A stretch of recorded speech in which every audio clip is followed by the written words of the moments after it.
c'est ici la journée que l'Éternel a faite, que soit pour nous un sujet de joie et d'allégresse. Je voudrais qu'on lise un texte dans la parole de Dieu, dans le livre de 1 Samuel, chapitre 22. Et nous allons avoir le temps de prier. La parole de Dieu nous dit, David partit de là et se trouva dans la caverne d'Adullam. Ses frères et toute la maison de son père la prirent et descendirent vers lui. Tous ceux qui se trouvaient dans la détresse, qui avaient des créanciers ou qui étaient mécontents, se ressemblèrent auprès de lui et il devint leur chef. Ainsi se joignirent à lui environ 400 hommes. De là, David s'en alla à Mitsipé, dans le pays de Moab. Il dit au roi de Moab, « Permets, je te prie, à mon père et à ma mère, de se retirer chez vous, jusqu'à ce que je sache ce que Dieu fera de moi. » Il les conduisit devant le roi de Moab, et ils demandèrent avec lui tout le temps que David fit dans la détresse. Et le prophète Gad dit à David, « Ne reste pas dans la forteresse, va-t'en et entre dans le pays de Juda. » Et David s'en alla et parvint à la forêt de Héret. J'aimerais que nous baissions nos têtes. Après la lecture de cette parole, nous allons écouter les chants de Moïse Mbiyé. Et pendant ce temps, recommande-toi à Dieu, que Dieu te rende ministère pendant la classe de ce matin, pendant l'école de la sagesse de ce matin. Ta présence que j'aime, oh que j'aime, ta présence que j'aime, Qui est mon roi, ta présence que j'aime, oh que j'aime, ta présence que j'aime, tu es mon roi. tu as pu me changer. Oh, me changer. Merci Jésus. Tu as pu me changer. Tu es mon roi. Tu as pu me toucher. Oh, me toucher. Tu as pu me toucher. Tu es mon roi. J'étais perdu Perdu au milieu d'une tempête. au milieu d'une Tu es tempête. venu Tu es venu. et tu m'as donné ta main. M'a donné ta C'est qui main. cet homme? Oh my God. Les autres que Jésus Encore une fois, j'étais perdu perdu au milieu d'une tempête. au milieu d'une Tu tempête. es venu. C'est là que tu es venu et tu m'as donné ta main. Tu m'as donné ta Mais c'est qui cet main. homme? Les autres disent fantôme. C'est qui cet homme? Les autres Ah, Jésus. tu le Ah, Jésus. roi. Après tout, je t'aime. Ah. Oh, je t'aime. Après les épreuves, comme Job, je t'aime encore. Amen. Après tout, je t'aime même dans les épreuves. Je vais continuer à aimer le Seigneur. Alléluia. Ce matin, je voudrais faire un très bon enseignement. C'est vraiment un sujet d'actualité. C'est un sujet prophétique. Le thème sur lequel je voudrais parler avec nous ce matin, je l'ai intitulé « La caverne d'Adullam ». La caverne d'Adullam, c'est le texte que nous avons vu tout à l'heure dans le livre de 1 Samuel, chapitre 22, du verset 1 jusqu'au verset 5. Il s'agit ici du roi David. Et nous connaissons David, à quel moment il va se retrouver dans la caverne d'Adullam. Adullam, il y a des gens qui disent qu'Adullam signifie enclos, ça signifie aussi témoignage. C'était une caverne, c'était pour le roi David un refuge précaire, un refuge temporaire. C'est au moment où le roi Saül cherchait à les tuer, c'est au moment où le roi Saül cherchait à les détruire que David va se réfugier dans la caverne d'Adullam. Alléluia. Mais ce qui est important, mes frères et sœurs, quand David va se réfugier dans la caverne d'Adullam, il était populaire, c'était un homme que tout le pays l'aimait. Les hommes, les femmes aimaient David. Mais il y avait un obstacle, il y avait le roi Saül qui ne l'aimait pas. Et David n'a pas voulu s'exposer. Il avait l'onction. Il connaissait quel était son appel. Il savait qu'il était roi d'Israël. Mais il va se réfugier dans la caverne d'Adullam. Il y a une chose que j'aimerais dire à quelqu'un. Dans la vie, il faut apprendre à être sage. Il y a des choses qu'on ne peut pas faire, dire non, parce que moi j'ai l'onction, j'ai l'argent. Il y a la sagesse et la discipline personnelle. Et quand David va aller dans la caverne d'Adullam, il y a quelque chose qui est très important. La Bible nous dit que tous ceux qui se trouvaient dans la détresse, ceux qui avaient des créanciers, le mécontent se rassemblèrent auprès de lui et il devient leur chef. Écoutez-moi très bien. Quand David va se réfugier, 400 personnes l'avaient suivi. Il y a un élément important avant d'arriver au message. L'amour se démontre. Beaucoup de gens l'aimaient, mais beaucoup de gens ne l'ont pas suivi. Quand David est dans la détresse, il n'y avait que 400 personnes que David vont... Il y a 400 personnes qui vont se décider de pouvoir suivre David dans la caverne d'Adullam. Et vous savez, dans la vie, nous retrouvons des fois dans cette caverne, d'une façon consciente ou inconsciente. Je reviendrai tout à l'heure à la caverne d'Adullam. Mais j'ai regardé dans la parole de Dieu, il y a quelques éléments qui peuvent amener quelqu'un à se retrouver dans une caverne. Le péché non confessé peut amener quelqu'un dans la caverne. Non seulement le péché non confessé, mais les paroles blessantes, les paroles dévalorisantes peuvent amener des blessures dans la vie de quelqu'un et la personne peut se retrouver dans une caverne. La maladie peut t'amener dans la caverne. Le découragement peut t'amener dans la caverne, comme ce fut le cas d'Élie. Élie était dans une caverne à cause de la peur. La peur peut aussi t'amener dans la caverne.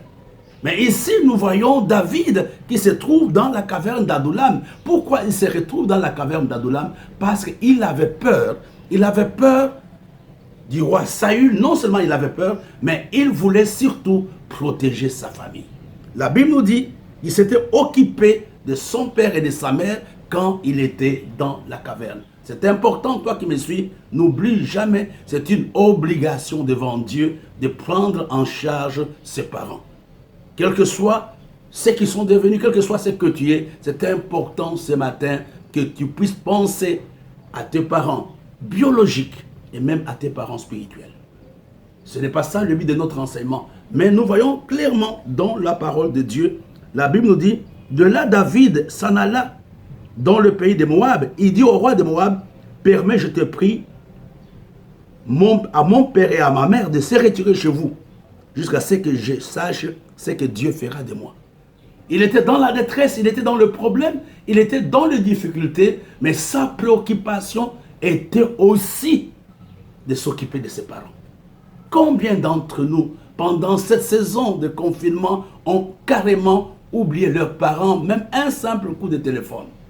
Combien d'entre nous peuvent faire un geste d'amour envers leurs parents? Je ne sais pas dans quel village ton papa est confiné. Je ne sais pas dans quel pays. Même un simple mot, tu viendras seulement à l'enterrement. Mais nous voyons que malgré les problèmes dans lesquels David se trouvait, il s'est occupé de ses parents. Je parle aussi à l'église. Pendant ce temps de confinement, c'est le moment aussi de manifester votre amour envers vos conducteurs. Il y a des conducteurs qui n'ont rien d'autre que l'église. Ils n'ont que vous.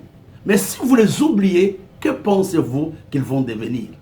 Que pensez-vous? Est-ce que vous pensez que ce sont les corbeaux qui viennent le rendre ministère dans leur chambre? Non, mes frères et sœurs, tu me suis.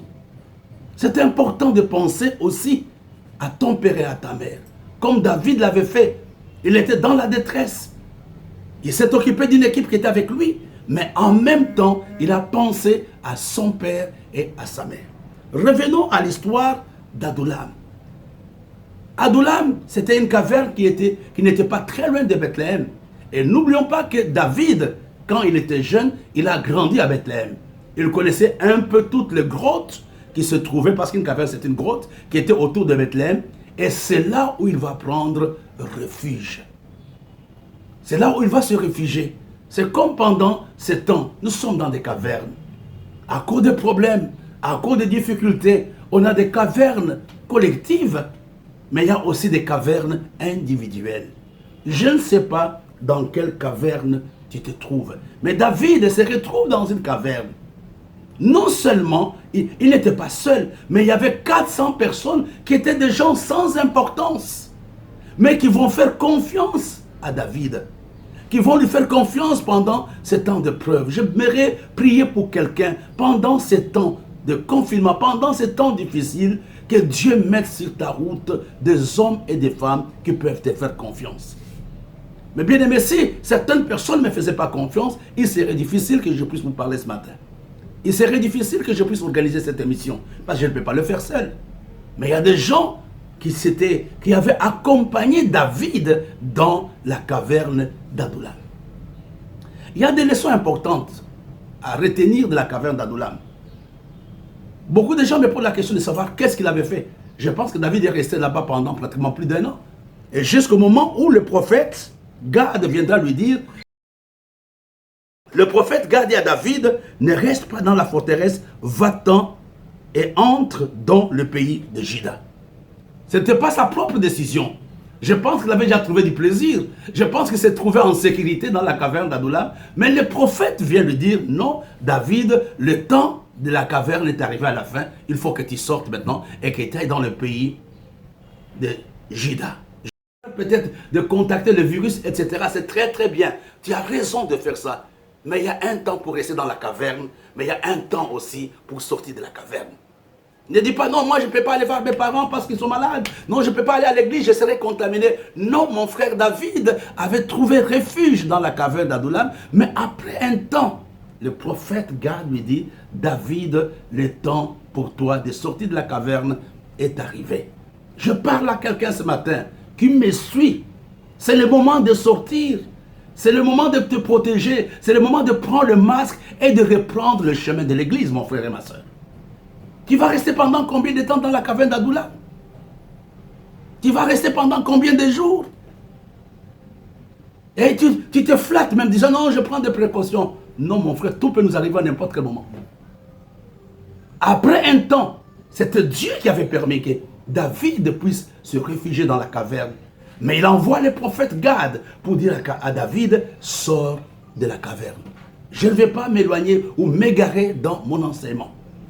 Je voudrais vous dire ici, mes frères et sœurs, que les gens qui amènent David dans la caverne étaient des gens sans importance. C'était le remis de la société, c'était des gens rejetés, des gens qui n'étaient pas acceptés. Et nous allons voir dans la parole de Dieu, dans le livre de Psaume 142. Parce que les gens qui connaissent la Bible, les commentaires de la Bible nous disent que le psaume 142 était parmi les psaumes que David avait écrits dans la caverne d'Adullam.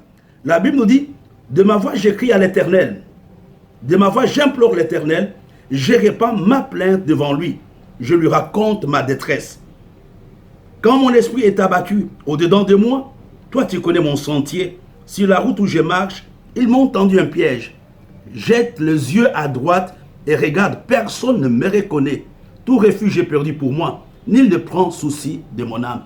David était dans une situation inconfortable. Il n'avait aucun support. Il n'y avait personne qui pouvait l'aider. Et c'est la raison pour laquelle David était parti se réfugier dans la caverne d'Adullam. Et la parole de Dieu nous dit, Éternel, c'est à toi que j'écris. J'ai dit, tu es mon refuge, mon partage sur la terre des vivants.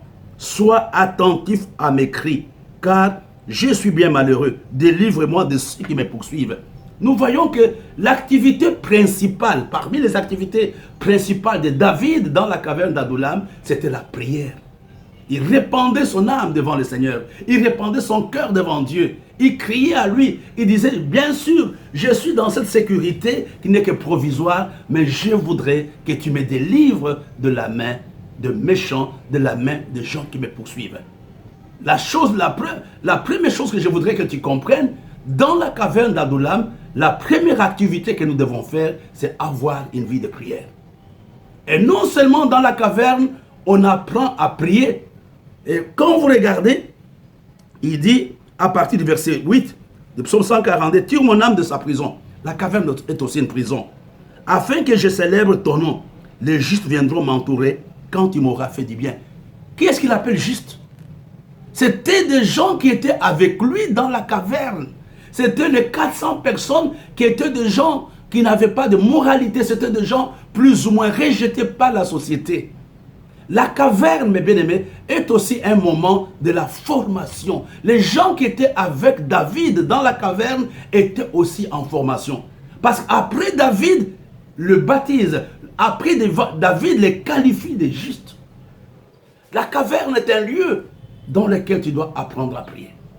La caverne est un lieu dans lequel tu dois être enseigné, tu dois être formé. C'est un lieu de formation.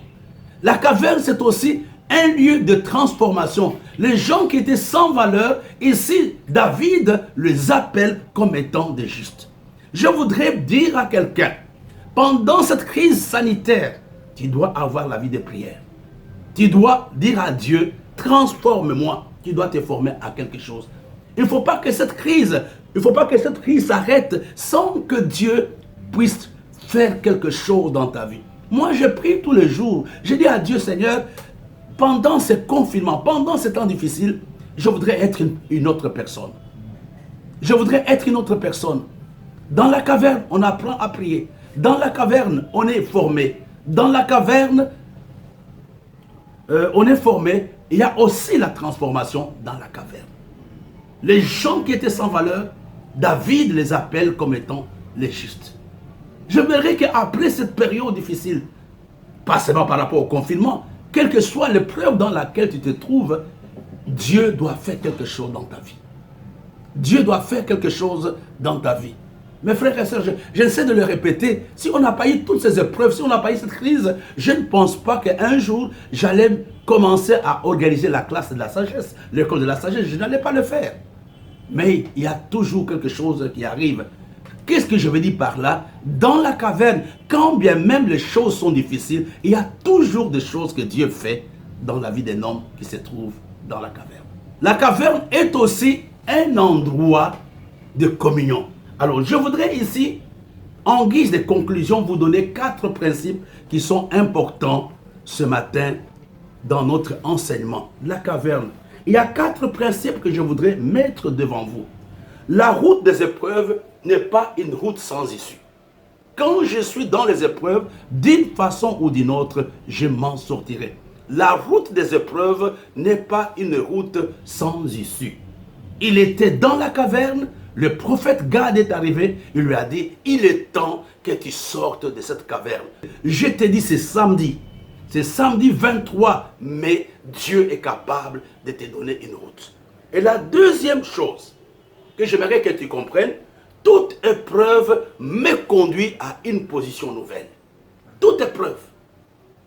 La position nouvelle peut être bonne ou mauvaise, mais ce qui est vrai, que l'épreuve ne peut pas te laisser intact. Chaque épreuve amène l'homme à une autre dimension, à une autre position.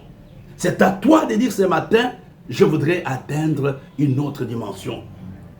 La troisième chose que je voudrais que tu comprennes, pendant l'épreuve, Dieu nous rend aptes à faire sa volonté et à lui obéir. Pendant l'épreuve, Dieu te rend apte. Tu deviens apte pour faire la volonté de Dieu. Il y a un texte, Job chapitre 23, versets 10 à 11. Qu'est-ce que la Bible nous dit? Et c'est néanmoins quelle voie j'ai suivi. S'il m'a éprouvé, je sortirai pur comme de l'or. Regardez, il dit que même si Dieu m'a fait passer par les épreuves, je sortirai pur comme de l'or.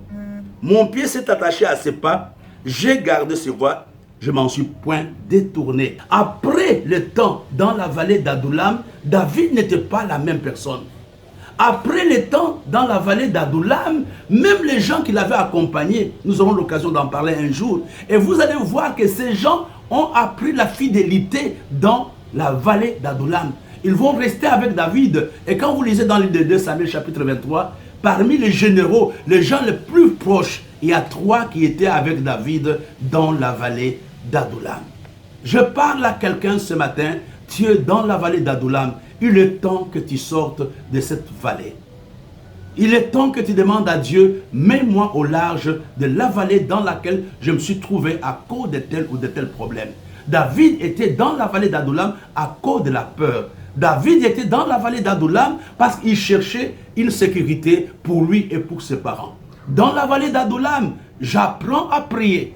Dans la vallée d'Adullam, je suis formé par Dieu.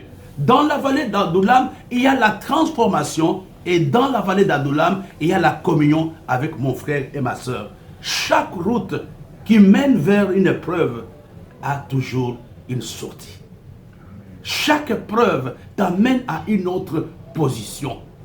Chaque épreuve t'amène à acquérir de nouvelles aptitudes, t'amène à acquérir de nouvelles aptitudes.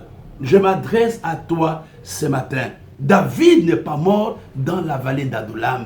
David est sorti de la vallée d'Adullam. Tu ne vas pas mourir dans ton épreuve, tu vas t'en sortir. Tu vas t'en sortir, je te l'ai dit, tu vas t'en sortir. Et tu ne seras pas la même personne. J'ai noté quelque chose dans la vallée d'Adullam. On devient une autre personne.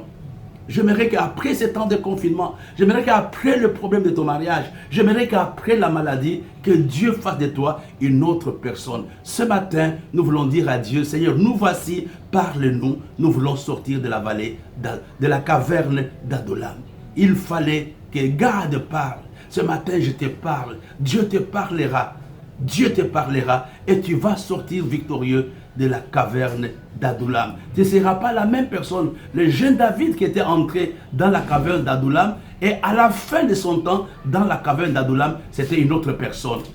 C'était une autre personne, c'était maintenant un véritable guerrier. C'était un homme qui n'avait plus peur. C'était un homme qui disait, que peuvent me faire les hommes? C'était une autre personne. Après ces temps de confinement, après ces épreuves, je suis sûr que l'église ne sera plus la même. Je suis certain que tu ne seras plus la même personne. Je suis certain que ta famille, ton ministère vont avoir une autre dimension. Les épreuves nous amènent à une autre dimension. Les épreuves nous transforment. Les épreuves ont toujours une date de péremption. Je déclare que la date de la péremption de ton épreuve, c'est peut-être aujourd'hui, le 23 mai. Excellent week-end. Je vais vous rappeler le programme. Tout à l'heure, à midi, nous avons la Sainte Seine. Demain, j'aurai un spécial culte à partir de 8h30 que j'ai appelé le pain des champions, et à 10h15 nous aurons un grand culte, un autre direct avec le pasteur Eddy. Rendez-vous mardi 26 mai, et nous allons vous donner la suite du programme. Que Dieu vous bénisse. Vous êtes un peuple extraordinaire. Ne mourrez pas dans la caverne d'Adullam. Sortez de la caverne d'Adullam. Allez en Juda. Allez travailler. Rentrez dans vos églises. Rentrez dans vos entreprises. Que Dieu vous bénisse. Excellent week-end. Your love is kind.